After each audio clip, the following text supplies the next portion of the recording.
We're building a relationship with the borrower, understanding what the plan is, what their resources are, and how much they're planning to make sure that their numbers and our numbers make sense.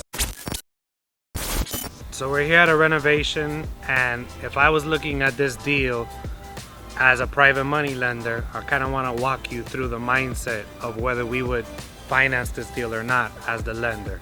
So the first thing I'm going to do is I'm going to see, once this property's done, if it was done with a good job, what would be the value. So we would check the comparables of properties that are done really nice and match the square footage, bedrooms, bathrooms, and see what they're selling in today's current market, so we know what the potential, if this project was managed correctly, what it would be worth. That's the very first thing and the most important thing.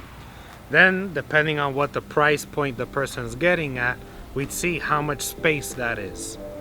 Then we're looking at how much the renovation is going to cost to bring it up to that standard to be able to get top of dollar of what the rest of the neighborhood is selling for.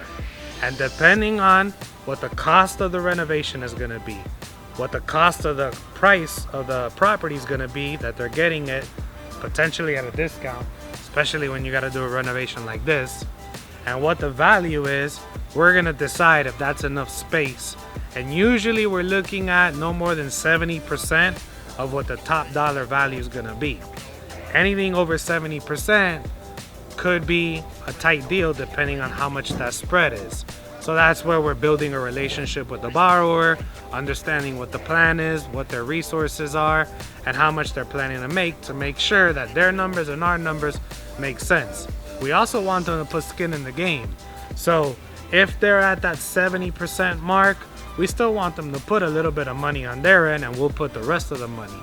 So usually a minimum of 10% is what we're comfortable for a borrower to put in their money, and then we'll put in the rest. If the deal's tight or there's a lot of issues and we feel the numbers are there, we may require a bigger down payment. That's why it really depends on the deal, and it's a case-by-case situation. So one private money deal on a property like this doesn't mean it's going to be the same thing on the property next door. It all depends on the full scenario that I just explained.